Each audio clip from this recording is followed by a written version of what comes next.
네, 안녕하세요. 이번 시간부터는 이제 지난 시간까지 배운 불교와 힌두교 문화의 형성과 확산이었는데요. 이번 시간에는 이제 이슬람 문화의 형성과 확산을 배울게요. 교과서는 72페이지인데요.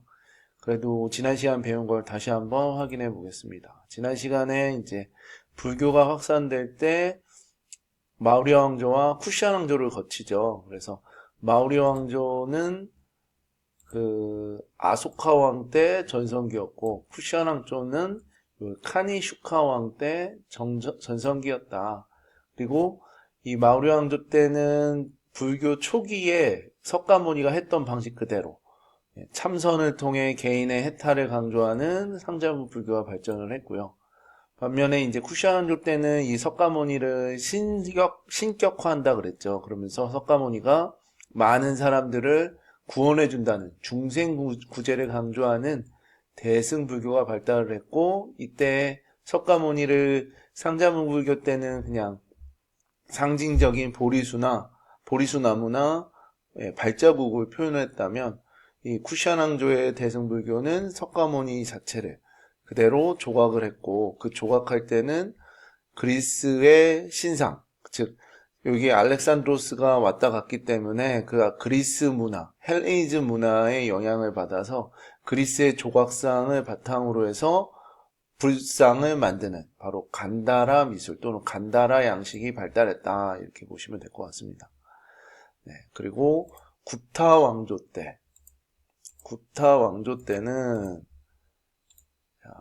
잠시만요. 네, 구타 왕조 때는 그 이후에 이제 쿠시안 왕조가 무너지고 구타 왕조 때는 찬드라 구타 2세 때 전성기였고, 또 하나 이때 그 힌두교라는 종교가 만들어진다고 그랬죠. 힌두교는 브라만교가 기반하에 불교와 민간 신앙이 융합이 돼서 여러 신, 즉 3억 3천 개의 신이 있다 그랬죠. 그 중에 대표적인 신이 이제 뭐 비슈누, 브라흐마, 시바신, 뭐 이렇게 신들이 많아서 굉장히 대중화하는데 도움이 됐고, 특히 이 브라만교적인 요소로 인해 카스트를 다시 인정하게 되고, 그에 따라서 이 인도인의 생활이나 직업까지 규정이 되는, 그걸 또 만우법전이라는 것으로 이제 아예 의무화하면서 이 인도 사회의 신분제 사회가 다시 정착되는 계기가 되었다, 이렇게까지 배웠습니다.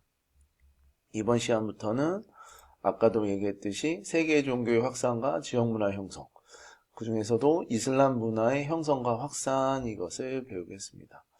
이슬람에 대해서 얼마나 아시나요? 일단 이슬람을 믿는 주요 국가들 하면 서아시아 국가들이죠. 여기 보이시는 이러한 국가들이에요. 이러한 국가들 1번부터 쭉 이렇게 하면 여기가 다 서아시아거든요. 아프리카 북부 지역을 거쳐서 여기가 그 서아시아의 중심인 아라비아 반도라고 해요. 그래서 이 아라비아 반도 요 중심인 사우디아라비아가 있죠. 그리고 쭉 지나서 또 하나의 이 서아시아의 중심인 국가 이란이란 국가가 요 35번이거든요. 우리가 배웠던 페르시아가 이들의 역사를 가지고 있는 거죠. 그래서 이렇게 보시면 요런 나라들이 다 서아시아 국가들이다, 이렇게 보시면 됩니다. 지도로 보시면 요러한 지금 빨간색으로 표시한 국가들이 서아시아 국가고, 요 국가 안에 있는 국가들은 대부분 이 이슬람의 영향을 많이 받았다. 그리고 이슬람을 믿는 사람들은 자신이 인생에 한 번은 꼭 메카에 가야 된다고 합니다. 메카에는 이런 카바 신전이 있는데, 이 카바 신전에 모여서 알라 신에게 예배를 드리는 게 바로 이들의 하나의 의무이기도 합니다. 그래서 이들이 앉을 때는 또 이렇게 동글동글하게 이렇게 앉았죠. 즉, 이 자체만으로 이슬람은 평등을 강조해요. 그래서 신 아래의 모든 사람은 다 어떻다? 평등하다라고 하고, 이 예배 볼 때도 이걸 동글동글 돌면서 돈다 그래서 이거를 회교라고 돼요. 이슬람은.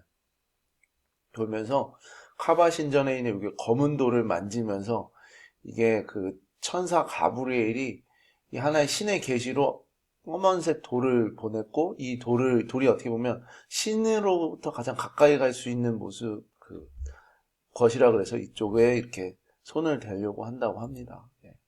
그래서 카바 신전은 원래는 다신교 신전이었는데 무함마드가 여기를 이제 정복하면서 우상숭배를 금지하면서 이슬람교의 성지가 되었다고 해요. 그래서 메카라는 곳은 아라비아 반도에서 이쪽 여기에 있는 곳이 바로 메카라는 도시다. 예. 그래서 여기 나중에 이제 메카에서 메디나로 이제 어떻게 보면 이 종교가 중심지가 옮겨졌다가 다시 나중에는 메카로 움직여서 메카와 메디나 여기는 잘 체크를 해두시면 좋을 것 같습니다. 그리고 이슬람 사회에서는 서로 인사할 때 아살라무 알라쿰이라고 이렇게 인사한다고 해요. 그래서 이게 뜻이 주의 평화가 그대에게 깃드소서. 그래서 혹시 나중에 이슬람 국가를 방문하게 되면 아살라무 알라쿰이라고 이렇게 얘기하면 좋겠죠. 자, 이슬람이라는 뜻은 순종, 복종을 의미한다고 해요. 무함마드의 꾸란에 따라서 하느님을 알라라고 하거든요. 알라를 따르는 종교다. 그러니까 이 기독교나 이슬람이나 둘 다 믿는 하느님을 믿죠. 그 믿는 사람은 같고 부르는 말은 다 다르죠. 그러니까 기독교에서는 하느님이라고 하지만 이 이슬람에서는 알레라고 하고, 그리고 이슬람교를 믿는 사람을 또 무슬림이라고도 한다. 그래서 이슬람교를 믿는 사람들은 믿는 나라들의 대부분은 이런 초승달과 별, 바로 알라로부터 계시를 받은 사람이 무함마드인데, 무함마드가 알라로부터 계시 받을 때 보통 달이 떠 있고 이렇게 별이 반짝 빛났다고 해서 이게 또 하나의 이슬람의 상징이기도 합니다. 근데 우리가 알고 있는 이슬람의 이미지는 이런 폭력과 테러, 여성을 억압한다든지 금기와 규제가 많고 미국에 반대한다든지 뭐 이러한 의미가 많은데, 특히 이제 여성들에 대해서 이렇게 이제 히잡이라는 게 있죠. 우리가 가장 많이 하는 건 이런 차도르 또는 히잡 이렇게 쓰는데, 요거보다 좀 더 이제 폐쇄적인 국가에서는 니캅, 그리고 더 폐쇄적이면 눈도 아예 가리는 부르카, 여성에게 이런 걸 쓰는 걸 의무화했고, 예전에 이제 우리나라 박근혜 대통령께서는 이렇게 그 나라에 갈 때 이렇게 히잡을 쓰기도 했다고 해요. 같이 쓴 거는 미국의 이게 미셸 오바마라는 여성인데, 이 여성은 어떤 이런 걸 하나의 금기, 억압을 한다고 생각해서 이 여성 같은 경우에는 이렇게 미셸 오바마는 히잡을 쓰지 않았다. 그래서 이렇게 한번 넣어봤습니다. 그리고 이쪽에 있는 국가들을 보통 아랍 국가, 중동 국가, 이슬람 국가라고 하는데, 이 아랍 국가는 민족적 의미라고 해요. 아랍 민족이 중심이 된 거고, 여기 있는 나라들이 다 아랍 국가인 것은 아니다. 여기 보시면 여기 이런 사우디아라비아, 그러니까 이란 같은 경우에는 아랍 민족이 아니에요. 그 외에 리비아, 알제리, 이집트, 수단, 남수단까지, 소말리아까지 여기는 다 아랍 민족이고 아랍어를 쓴다.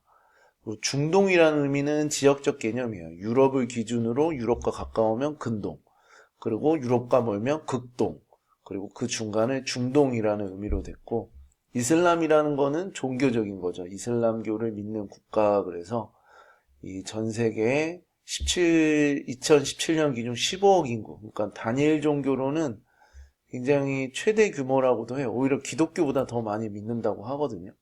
이거는 이슬람교를 믿는 국가들이에요. 그래서 이렇게 쭉 보시면 이게 우리나라는 거의 없죠. 그에 반면 동남아시아와 여기 서아시아에, 유럽에도 그래도 좀 많이 분포되어 있다. 이렇게 보시면 될 것 같습니다. 이런 이슬람에 대한 기본적인 이런 이해도를 바탕으로 해서 이제 좀 생각을 해보시면, 전 세계에 세 가지 콤플렉스가 있다 그래요. 인류의 통합을 발전을 막는 블랙 콤플렉스라고 해서 인종차별이죠. 이렇게 눈을 찢는다든지, 까만 땡땡아 하면서 한국에서도 이렇게 한다는데, 어쨌든 이런 거는 있으면 안 되겠죠. 또 하나의 콤플렉스는 레드 콤플렉스라고 해서 종북, 좌빨, 빨갱이, 이거 우리나라만 있는 게 아니라 미국에서도 있고 다른 나라에서도 이런 일이 있고, 또 하나의 가로막는 거는 이슬람 포비아, 이슬람에 대해서 혐오하고 언론에 대해서 그들은 극단주의 단체야 이런 식으로 막 폭탄 테러만 얘기하니까 이슬람을 굉장히 어떤 혐오의 대상으로 생각하는데, 우리가 이슬람을 제대로 알면 그렇지는 않다.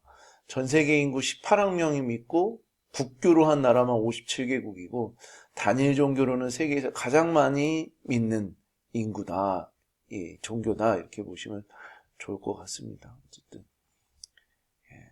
전체적으로 이런 내용을 보시면 좋을 것 같아요. 이런 내용을 바탕으로 이제 우리는 이슬람 제국에 어떻게 성립되고 발전되는지를 좀 볼 거예요. 자, 이슬람이라는 나라, 바로 아라비아 반도인데요. 여기 중심은 아라비아예요. 그리고 여기 지도에 메카라는 도시를 이렇게 좀 동그라미를 쳐놓으세요. 그래서 이 아라비아 반도는 대부분 사막이고, 대부분 여기 있는 나라들은 부족 단위로 유목 생활을 하였다.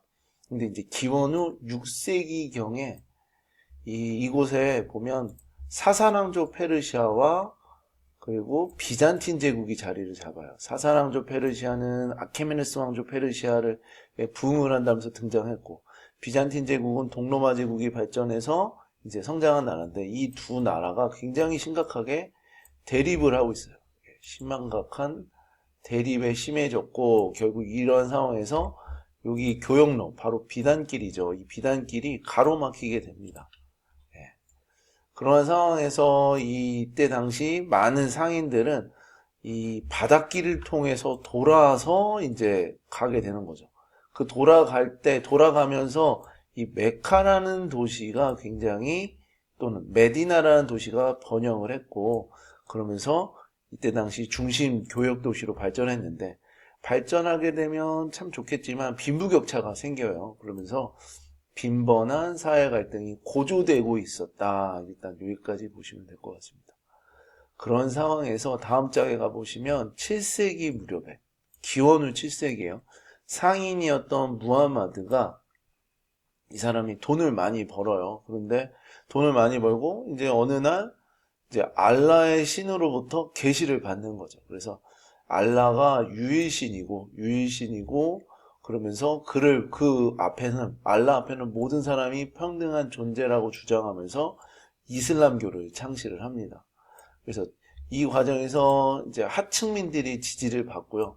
이 메카의 귀족들은 이들의 막 모든 사람은 평등하다고 하니까 싫은 거죠. 그래서 이들의 환영받지 못한 상황에서 박해를 합니다. 그래서 그 상황에서 무함마드는 할 수 없이 메디나로 근거지로 옵니다. 이 사건을 헤지라라고 하는데, 이때를 622년이고 이때가 원년이라 그래요. 그러니까 기독교에서는 예수님이 오셨을 때가 원년이죠. 그래서 그때 기준으로 지금 2025년이지만 이 이슬람에서는 이 박해로부터 어떻게 보면 메카에서 메디나로 옮겼을 때, 이때를 가장 중요한 해라고 봐요. 그들이 가장 처음으로 뭔가 이슬람교의 행동을 했다고 봐서 이슬람 원년이 되었고, 이때 이들이 메디나에서 다시 공동체를 조직하고 힘을 키워서 메카를 장악하고 다시 아라비아 반도 각지로 세력을 확장하면서 어떻게 보면 굉장히 거대한 종교로